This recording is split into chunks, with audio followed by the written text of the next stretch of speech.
সবাই বলেন তানজিব সাকিব নাকি একটা আগুনের গোলা, কিন্তু আমি বলি কি যে তানজিব সাকিব আসলে একটা বেয়াদব পোলা। সে জানে না কোথায় কি করতে হবে। নেপালের প্লেয়ারদের সাথে সে চুক রাঙিয়েছে, ধাক্কাধাক্কি করতে গিয়েছে, এটা মেনে নেওয়া যায়। কিন্তু ভারতের প্লেয়ারের সাথে সে এরকম করতে গিয়েছে, বিশেষ করে কোহলিকে যখন সে আউট হওয়ার পর বিদায় করে চুক রাঙিয়ে, এটা আসলে অনেকেই ভালোভাবে নিচ্ছেন না এবং তারা ফেসবুকে, ইউটিউবে বলাবলি করছেন, লেখালেখি করছেন। আমার মনে হয় তাদের কথাটাও আমাদের আমলে নেওয়া উচিত। কারণ একটা জিনিস কি, যে আপনি খেলাধুলা একটা সামান্য বিষয়, এখানে যদি আপনি একটা দেশের ভাগ্যকে নিয়ে ছিনিমিনি খেলেন বা উল্টাপাল্টা কিছু করেন, তাহলে সেটা আসলে মেনে নেওয়া যায় না এবং এটা ভালো কিছু বয়ে আনে না।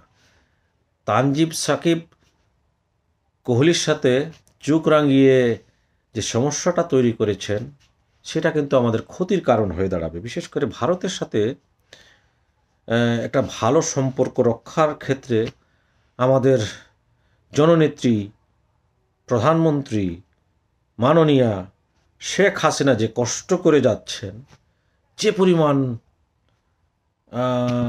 ত্যাগ করে যাচ্ছেন জাতির জন্যে, সেটা তার বাবাও করতে পারেননি। এইরকম একটা অবস্থায় তানজিব সাকিব ভারতের একজন পূজনীয় প্লেয়ার।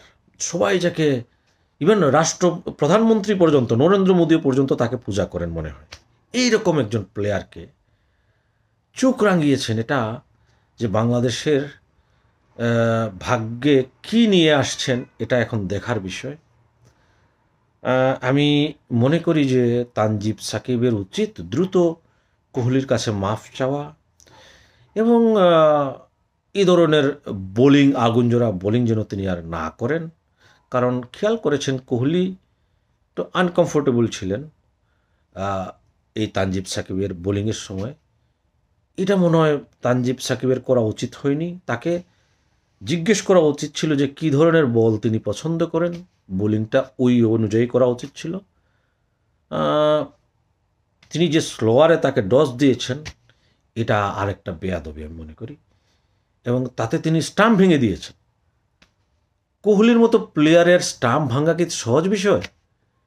এটা পৃথিবীতে কয়জন পেরেছে? সেটা তানজিব সাকিব করে ফেলেছেন। এটা একটা মাত্র কারণে হয়েছে, কারণ তিনি কোহলিকে জিজ্ঞেস করেননি যে বলটা কীরকম করবেন। যদি তাকে বলটা করতেন, তাহলে কোহলি অবশ্যই ভালো করে খেলতেন এবং তিনি বোল্ড আউট হতেন না। আমার মনে হয় যে এই তানজিব সাকিব এই জায়গাতে একটা বড় ভুল করেছেন।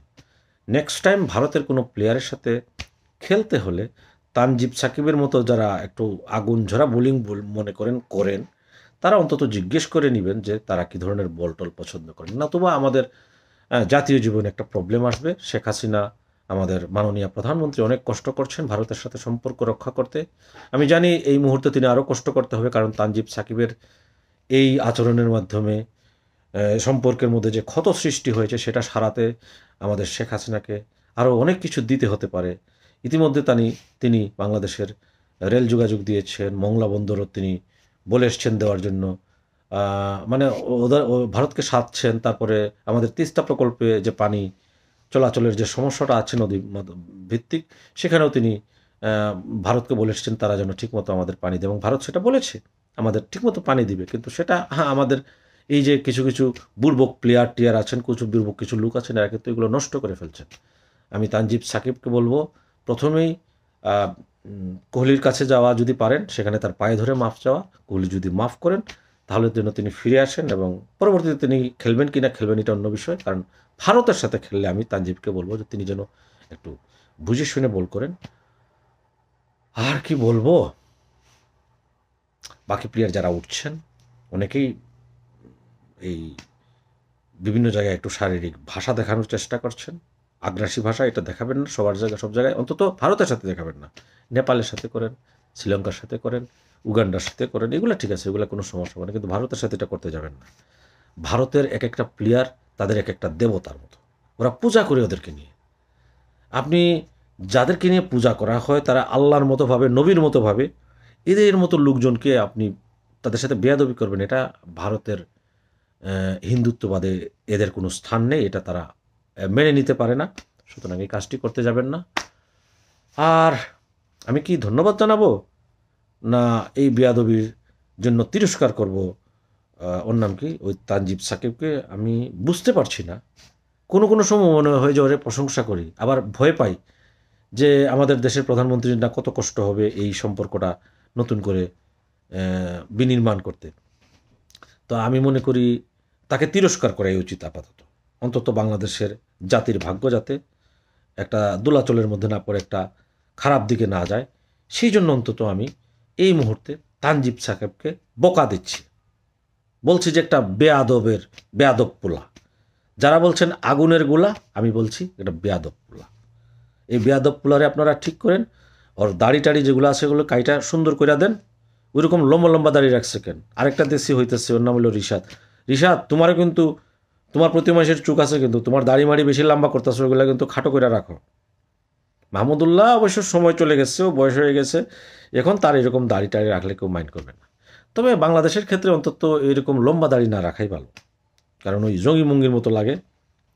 তো রিশাদকে আমি অনুরোধ করবো তিনি যেন এগুলো না করেন। আর তিনি যে চাহনিতে বল করেন, মোরা মোরা চাহনিতে, ওই ইয়ের মতো, আমাদের ওর নাম কি, ওই খেয়াল করবেন আমাদের মুস্তাফিজ কিন্তু খুব ভালো একটা অ্যাকশনে, কিন্তু বল করার পরে কারোর সাথে তেমন মানে ওই মানে উদগ্র উদযাপন, আগ্রাসী উদযাপন যেটা আছে ওটা সে করে না। সে মনে করে ওই সময় যে এরকম একটা ভাব ধরি যাতে আমার পেটের মধ্যে ব্যথা করতেছে, কেমন জানি একটা নির্বিষ একটা ভাব নিয়ে উদযাপন করে, ওই রকম করতে হবে, মুস্তাফিজের মতো হতে হবে। সাকিবকেও দেখে নাও, কিন্তু উইকেট পাওয়ার পরে খুব একটা উদযাপন করে না, মনে করে মুখটা কেমন করে বেঁকা করে চলে যায়। তো এইরকম উদযাপন করতে, এরা দুজনেই কিন্তু সফল, দেখেন ভারতের আইপিএলে ওরা খেলতে পারছে।